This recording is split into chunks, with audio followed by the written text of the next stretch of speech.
Selamat bertemu kembali rekan-rekan mahasiswa Politeknik Kusdurian. Pada kesempatan kuliah kali ini kita akan kuliah pengantar ekonomi dengan topik pembahasan adalah ekonomi mikro.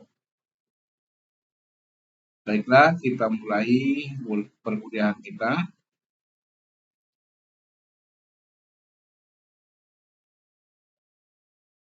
Pengertian ekonomi mikro. Ekonomi mikro sebagai suatu ilmu yang mempelajari perilaku produsen dan konsumen, juga penentuan kuantitas faktor input, serta barang atau jasa, apa saja yang kemudian yang akan diperjualbelikan dengan mengacu kepada harga pasar. Beberapa aspek analisis dalam ekonomi mikro sendiri, diantaranya model-model pasar, industri, analisis manfaat, teori permintaan, analisis biaya dan penawaran, elastisitas, teori produksi, hingga teori harga. Itu adalah aspek analisis yang biasanya dipergunakan di dalam ekonomi mikro.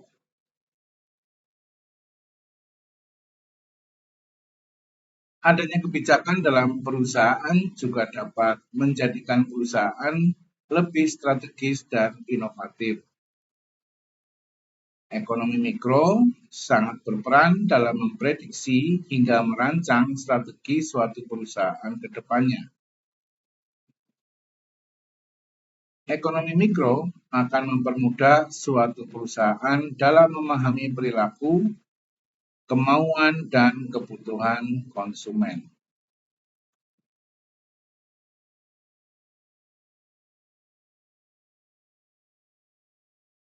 Setelah kita secara umum tadi membahas tentang ekonomi mikro, sekarang kita coba akan mengupas pengertian ekonomi mikro menurut para ahli.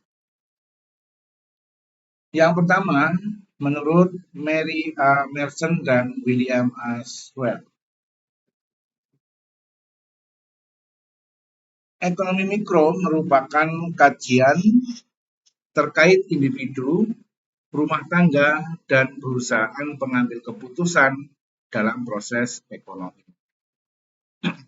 Itu menurut Mary A. Merson dan William A. Swell. Yang kedua, menurut David A. Mess, ekonomi mikro sebagai langkah penganalisaan atau penganalisisan sebuah keputusan yang dibuat oleh individu atau kelompok, mulai dari faktor-faktornya hingga ke pertimbangan akan biaya dan manfaatnya.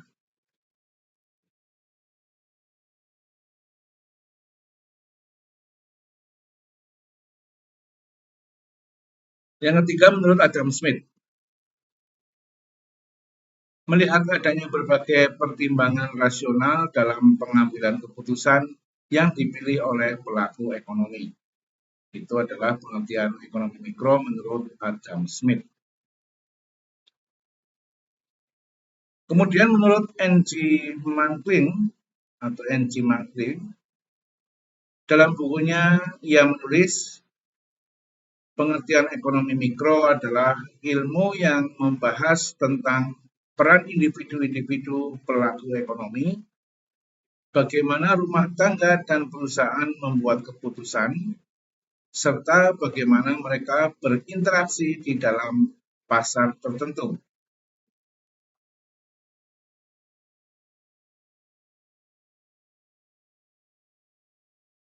Kemudian menurut ekonom Indonesia atau ekonom dalam negeri, yaitu Sadono Sukirno,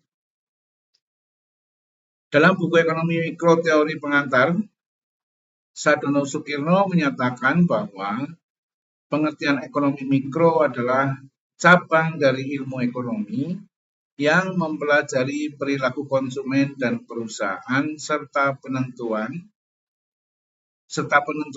Ya. Mikroekonomi sendiri berfungsi menganalisis bagaimana segala keputusan dan juga perilaku tersebut mempengaruhi penawaran dan juga permintaan atas barang dan jasa yang akan menentukan harga, menentukan penawaran, serta juga permintaan barang dan jasa selanjutnya. Itu adalah menurut Sadono Sukirno.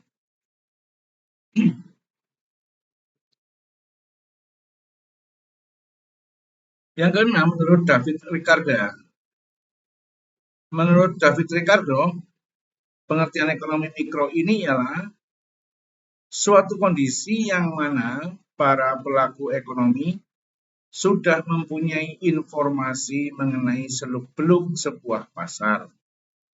Dengan begitu, ekonomi mikro tersebut merupakan faktor penentu dari pasar ekonomi global. Yang ketujuh, menurut Marshall dan Pico, ekonomi mikro ini ialah tingkat mobilitas yang tinggi di dalam pasar, sehingga membuat para pelaku ekonomi tersebut dapat langsung beradaptasi atau juga menyesuaikan perubahan-perubahan yang ada di pasar.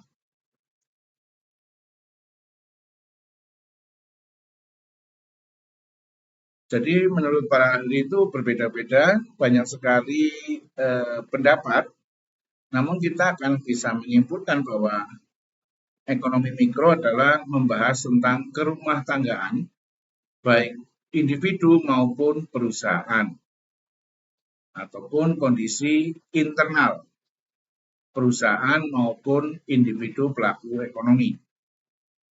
Untuk lebih jelasnya, mari kita masuk ke materi berikutnya, yaitu ruang lingkup ekonomi mikro.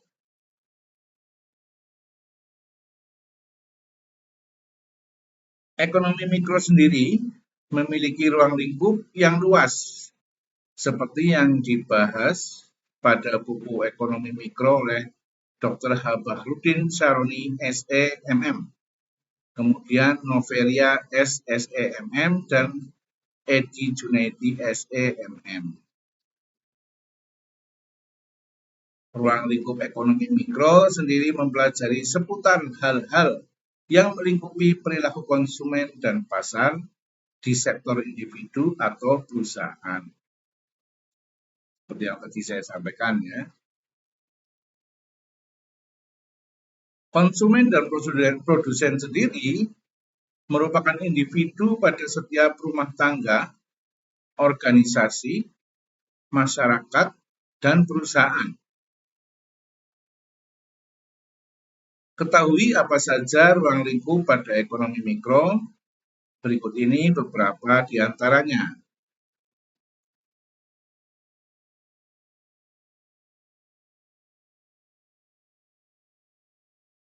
Yang pertama, ruang lingkupnya adalah interaksi di pasar barang. Pasar merupakan tempat pertemuan antara permintaan dan penawaran. Pasar juga menjadi tempat penjual dan pembeli dapat bertemu untuk dapat melakukan transaksi jual beli. Ini sudah kita bahas pada pertemuan-pertemuan sebelumnya tentang pasar dan harga pasar. Ruang lingkup yang kedua adalah perilaku penjual dan konsumen. Keduanya memiliki sifat yang rasional, di mana penjual menginginkan keuntungan maksimal dan pembeli menginginkan kepuasan yang optimal dari segi kualitas dan harga produk.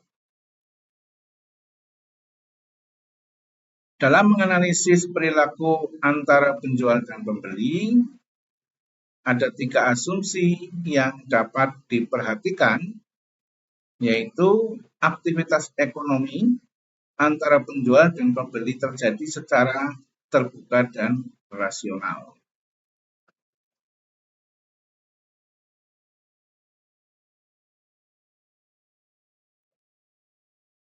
Ruang lingkup yang ketiga adalah interaksi di pasar faktor produksi. Dari sisi penjual, memiliki produk yang memenuhi kebutuhan manusia, juga membutuhkan faktor produksi dengan cara membelinya, sementara dari konsumen membutuhkan uang dalam pemenuhan kebutuhannya.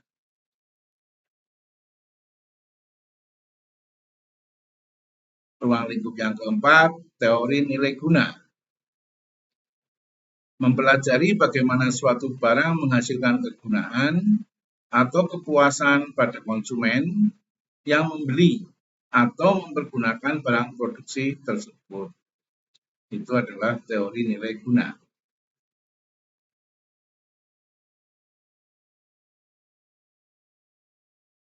Ruang lingkup berikutnya adalah mengenai teori struktur pasar.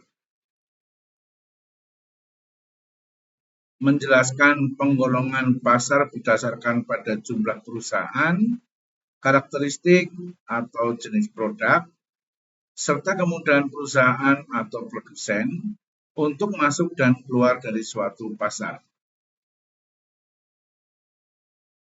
Struktur pasar akan dinyatakan sebagai struktur pasar yang non-kompetitif ketika terdapat perusahaan yang tidak memiliki kekuatan dan kemampuan untuk mempengaruhi jumlah barang dan harga di pasar tersebut.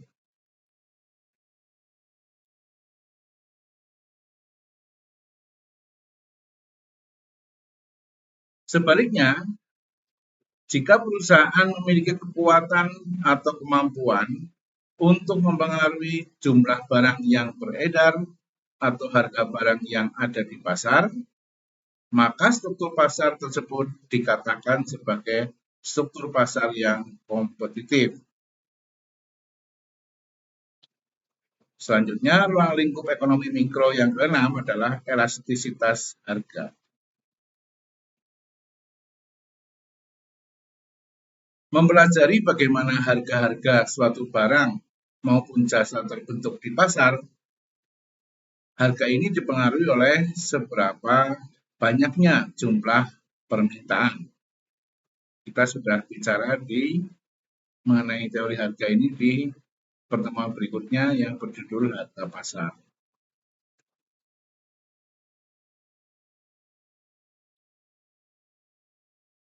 Ruang lingkup yang ketujuh adalah industri. Mempelajari bagaimana arus perputaran barang dan jasa dapat terbentuk. Ia juga menganalisis barang produksi, produsen, konsumen, dan distribusi dalam hal kemungkinan rasional dalam pengambilan keputusan ekonomi. Itu ruang lingkup ekonomi mikro di bidang industri. Kemudian ruang lingkup yang ke-8 di pasar input. Mempelajari bagaimana produsen dapat memperoleh bahan-bahan produksi dengan biaya seminimal mungkin, namun menghasilkan barang atau jasa yang memiliki nilai jual tinggi.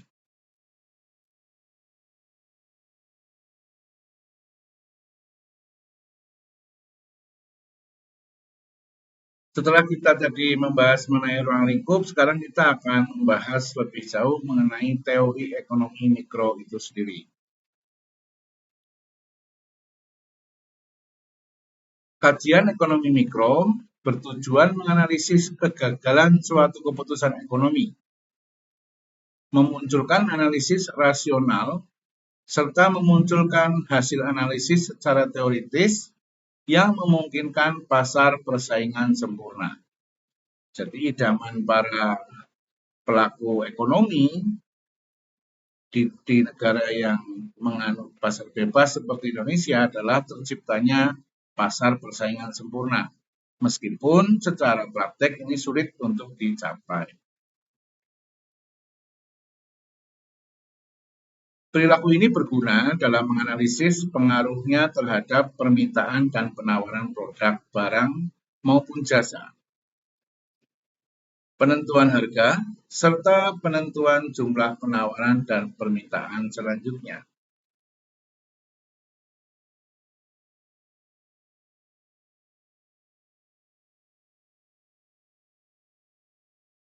Analisis dari kajian ekonomi mikro memungkinkan munculnya penjelasan rasional atas suatu keputusan ekonomi yang dapat dimanfaatkan sebagai pertimbangan dalam mengatasi suatu kegagalan dalam pengambilan keputusan ekonomi sebelumnya. Analisis ekonomi mikro atau mikroekonomi terbagi lagi menjadi 4. Di antaranya, satu adalah analisis tentang teori harga. Analisis dilakukan terhadap proses pembentukan harga, faktor-faktor yang dapat mempengaruhi perubahan permintaan dan penawaran, hubungan antara harga permintaan dan penawaran, bentuk-bentuk pasar dan konsep elastisitas permintaan dan penawaran. Itu adalah hal-hal yang mempengaruhi harga.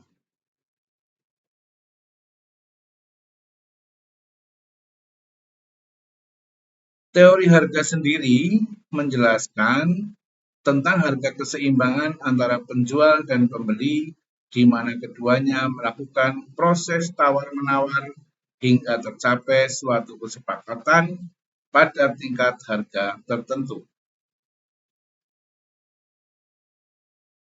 Teori yang kedua adalah teori produksi. Teori produksi juga digunakan sebagai dasar dalam menganalisis tingkat dan biaya yang dibutuhkan dari suatu proses produksi. Analisis tersebut dilakukan kepada semua hal yang berhubungan dengan biaya produksi barang dan jasa. Kombinasi faktor ini sendiri kemudian harus dipilih oleh produsen untuk mendapatkan keuntungan yang maksimal.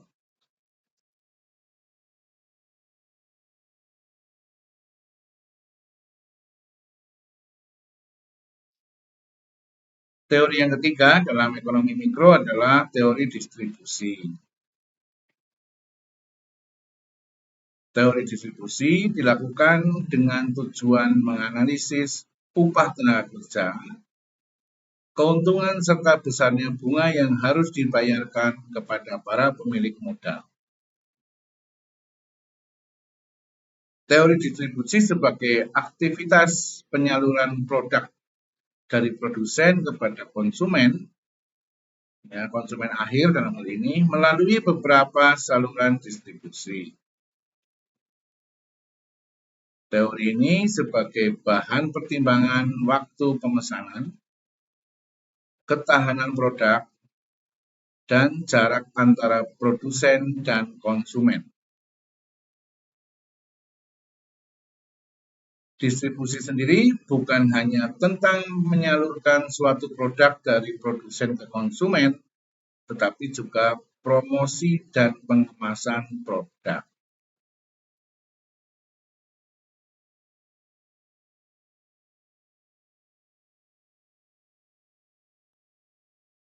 Teori yang keempat dalam ekonomi mikro adalah teori konsumsi.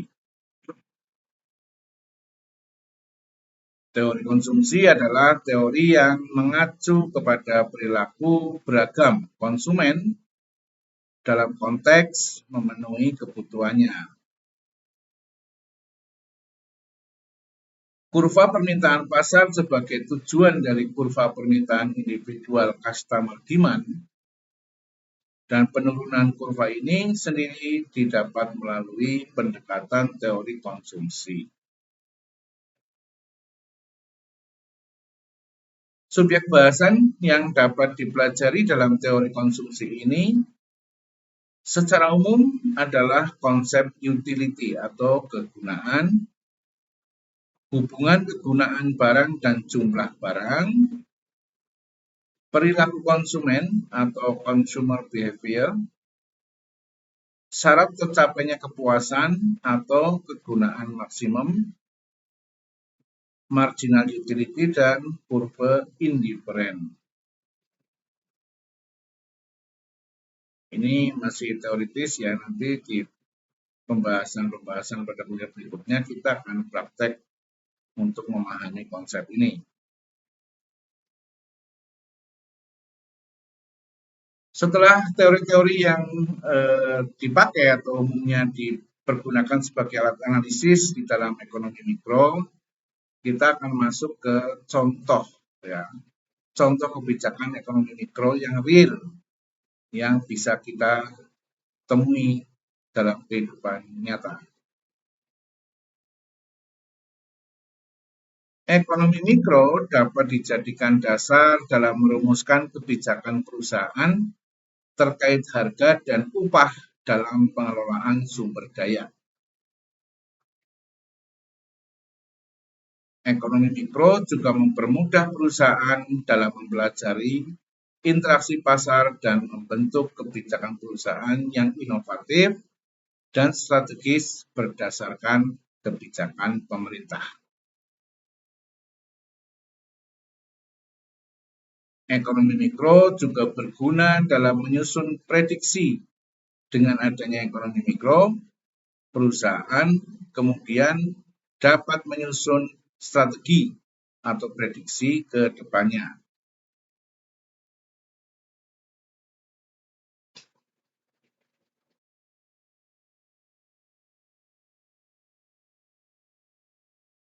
Ekonomi mikro dapat membantu perusahaan memprediksi kemungkinan yang akan terjadi di pasar. Contohnya adalah tren produk. Dengan ekonomi mikro juga akan membantu memahami perilaku konsumen dan kebutuhan konsumen. Dengan ekonomi mikro juga akan membantu mengetahui perputaran produk. Berikut ini beberapa contoh nyata kebijakan ekonomi mikro.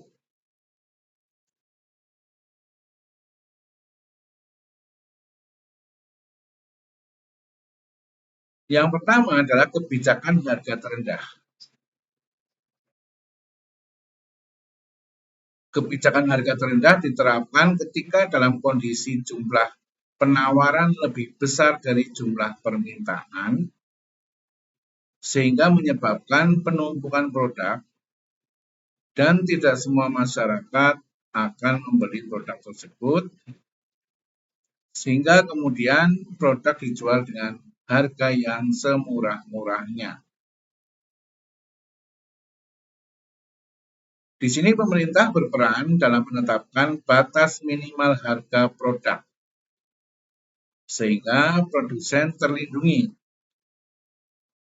Contoh konkretnya atau contoh konkret yang pernah terjadi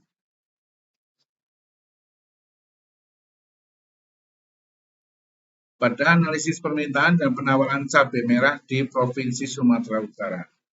Jadi pernah suatu waktu di Sumatera Utara itu produk cabai merah berlimpah sehingga melampaui jumlah permintaan masyarakat setempat. Otomatis harga menjadi jatuh. Nah, disinilah pemerintah mengambil kebijakan untuk menetapkan harga terendah supaya petani cabai merah tidak dirugikan.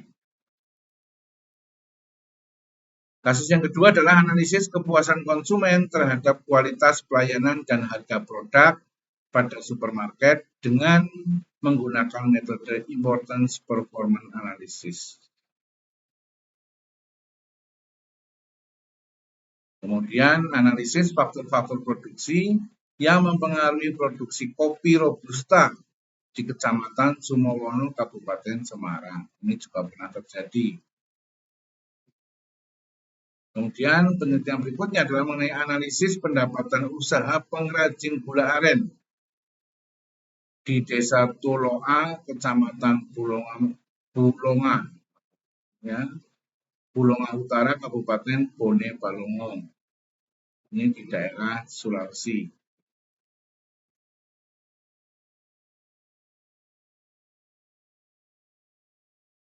Berikutnya adalah analisis pemasaran jamur merang lembaga mandiri mengakar masyarakat atau LM3. Agrina di Tanjung atau di Tonjong Poya, Kecamatan Pesangan, Kabupaten Biren, ini di Aceh. Itu juga menggunakan alat analisis ekonomi mikro. Dan analisis perhitungan harga pokok produksi dengan menggunakan metode full costing sebagai dasar perhitungan harga jual.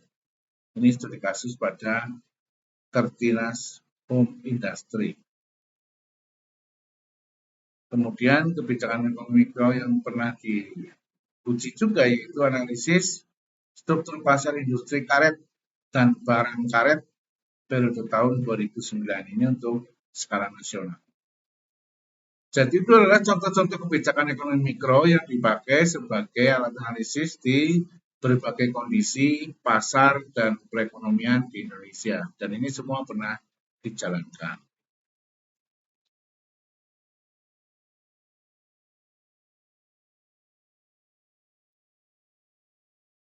Kemudian yang kedua adalah mengenai kebijakan harga tinggi. Kebijakan harga tertinggi ditetapkan ketika kondisi pasar mengalami ketidakpastian harga, yaitu melonjaknya harga menjadi sangat tinggi.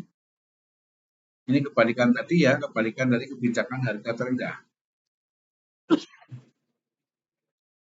Kebijakan ini kemudian dapat terjadi karena jumlah penawaran yang rendah sehingga jumlah permintaannya meninggi. Pada keadaan ini, maka stok barang sangat kurang. Sehingga para konsumen ingin membeli produk tersebut untuk kemudian diperjualbelikan kembali dengan harga yang tinggi. Contohnya pada harga BBM yang semakin meningkat, namun stok BBM menjadi langka dan sulit untuk didapatkan.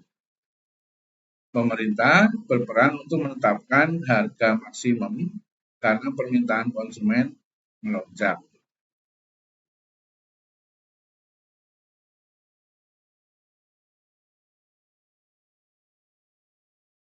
Kalau tadi adalah contoh kebijakannya, sekarang kita akan melihat contoh kegiatannya.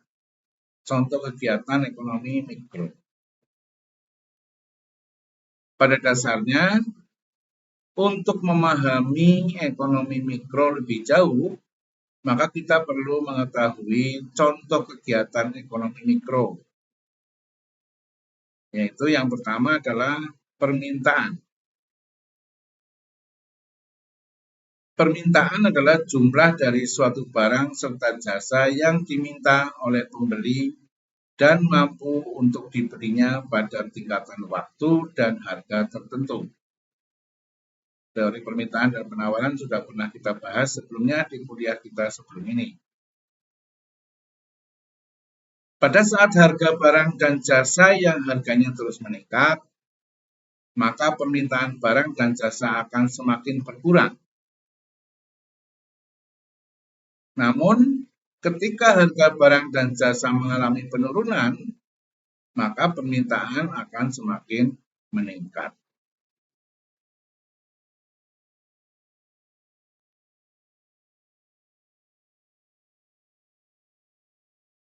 Yang kedua, kegiatan ekonomi mikro adalah penawaran. Penawaran dapat diartikan kalau adanya barang dan jasa yang dijual kepada pihak penjual atau produsen dengan harga dan dalam waktu tertentu. Ya, yang dijual oleh pihak penjual atau produsen dengan harga tertentu. Dalam hal ini, penawaran dilakukan oleh produsen. Selain itu, teori penawaran dalam ekonomi yang berlaku adalah harga barang dan jasa yang semakin tinggi. Maka jumlah barang dan jasa yang ditawarkan akan semakin banyak. Dan hal ini berlaku sebaliknya. Ini juga pernah kita bahas lebih dalam di kuliah sebelumnya tentang penawaran.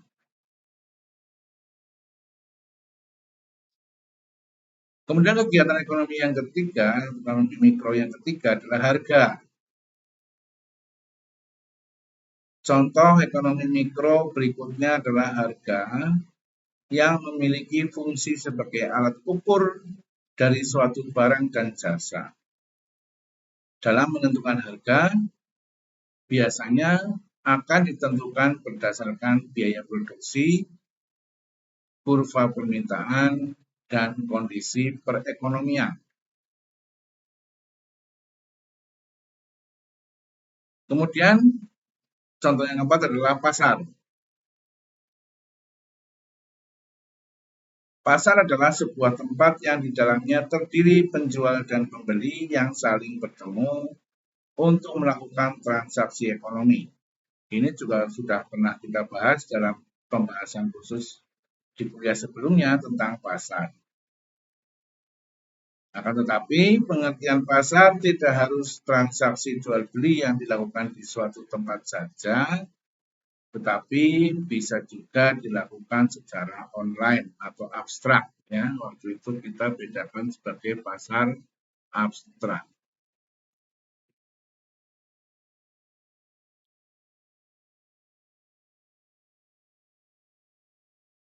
Contoh kegiatan ekonomi mikro yang kelima adalah biaya. Dalam hal ini, biaya dapat diartikan sebagai suatu usaha yang dilakukan oleh produsen, baik itu perorangan ataupun perusahaan, supaya bisa mendapatkan manfaat serta keuntungan dari kegiatan ekonomi yang telah dilakukan. Oleh sebab itu, biaya akan mempengaruhi adanya perubahan harga yang biasanya disebabkan karena harga bahan baku mengalami kenaikan.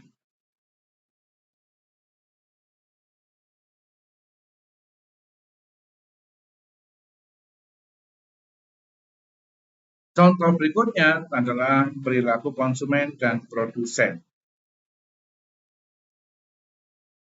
Perilaku konsumen dan produsen bisa diartikan sebagai suatu kegiatan yang dilakukan untuk memilih, mencari, membeli, dan menggunakan suatu barang dan jasa. Barang dan jasa yang dibeli biasanya digunakan untuk memenuhi kebutuhan hidup sehari-hari.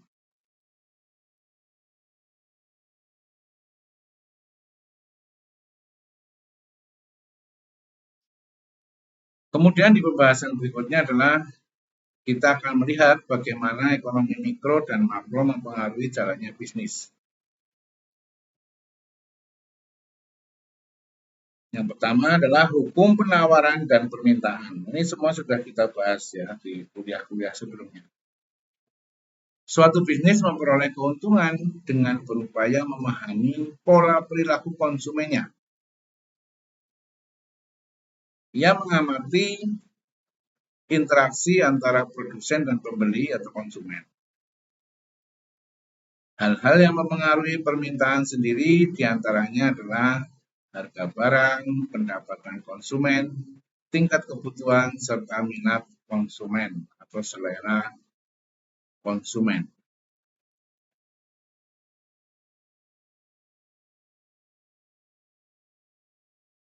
Yang kedua adalah startup.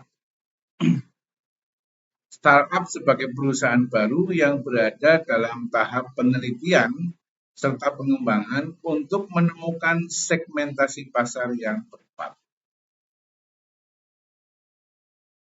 Saat memulai bisnis, riset industri adalah hal yang sangat penting dilakukan. Analisa minat pasar bertujuan menyediakan dan mengembangkan produk serta layanan yang sesuai dengan kebutuhan target market yang dituju. Istilah startup ini mulai banyak muncul pada saat terjadinya atau transformasi bisnis dari bisnis analog atau bisnis manual kepada bisnis digital. Yang ketiga adalah siklus ekonomi. Tingkat permintaan yang tinggi akan memicu kenaikan harga, yang kemudian akan berpengaruh terhadap lebih sedikitnya jumlah anggaran yang dikeluarkan. Kemudian saat jumlah penawaran melebihi jumlah permintaan, hal ini akan turut berperan dalam kemakmuran masyarakat.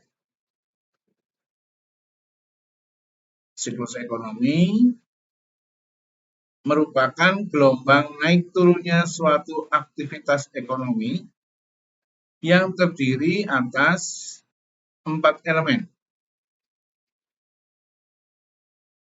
Gerakan naik atau biasa dikenal dengan up run, ya, atau expansion, titik puncak atau kulminasi, gerakan menurun atau biasa dikenal dengan downturn atau recession, serta titik terendah atau nadir.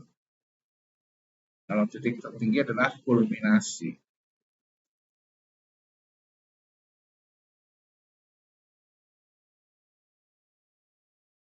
Keempat adalah biaya barang dan jasa. Dalam teori ekonomi mikro, perusahaan berupaya meningkatkan efisiensi terhadap produksi berdasarkan kepada tingkat pendapatan tertinggi dengan memperhitungkan berbagai biaya tambahan namun hanya minimal saja. Misalnya, saat produksi ditingkatkan, maka kebutuhan akan tenaga kerja akan meningkat pula. Hal ini kemudian akan meningkatkan biaya upah serta potensi perubahan harga jual. Dalam ekonomi mikro, biaya tenaga kerja biasanya menjadi biaya tertinggi dari suatu bisnis. Jadi biaya tenaga kerja biasanya adalah komponen tertinggi dari komponen biaya produksi. Yang kelima adalah keputusan penetapan harga.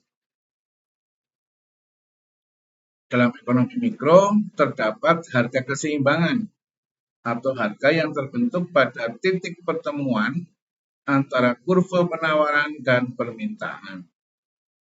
Ini juga sudah kita bahas pada kuliah kita sebelumnya saat membahas harga pasar.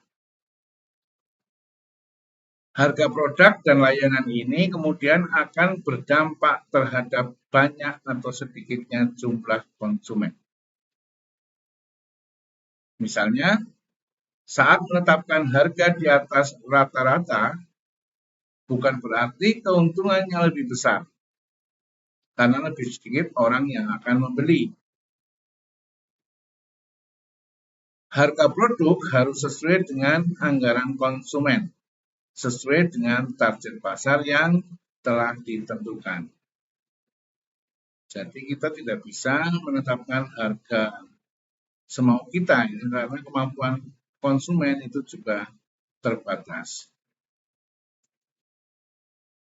Di mana tujuan ekonomi mikro pada akhirnya yang kita bahas adalah tujuan ekonomi mikro. Pada dasarnya, tujuan utama dari ekonomi mikro adalah untuk memudahkan suatu perusahaan dalam memahami kebutuhan konsumen. Meskipun begitu, ekonomi mikro juga memiliki tujuan lainnya, yaitu yang pertama, untuk melakukan sebuah analisis terhadap harga pada suatu produk yang akan diperjualbelikan. Bukan hanya harga, tetapi biaya juga diterapkan pada harga jasa. Ya, jadi harga itu tidak hanya harga produk, tetapi juga harga jasa atau servis. Tujuan yang kedua adalah untuk menganalisis apabila terjadi kegagalan pasar. Dengan kata lain, produk yang dipasarkan kemudian gagal bisa dievaluasi menjadi lebih baik lagi, sehingga mampu bersaing dengan kompetitor. Saya kira itu yang bisa kita bahas tentang ekonomi mikro ini sebagai pengantar. Nanti akan dipertajam pada semester-semester berikutnya. Kita akan bahas satu persatu mengenai komponen-komponen kebijakan mikro. Di kuliah berikutnya nanti kita akan membahas tentang ekonomi makro. Nanti kita akan tahu bedanya di mana. Baik, terima kasih atas perhatiannya. Subscribe channel saya bila belum subscribe. Kemudian like dan share kepada banyak orang. Siapa tahu apa yang kita bahas kali ini bisa memberikan juga manfaat kepada orang lain. Dan juga memberikan komentar kepada mahasiswa Politeknik Gus Durian. Silakan berkomentar di kolom komentar channel ini sebagai bukti kehadiran kuliah. Baiklah, kita akan ketemu lagi pada kuliah-kuliah kita berikutnya.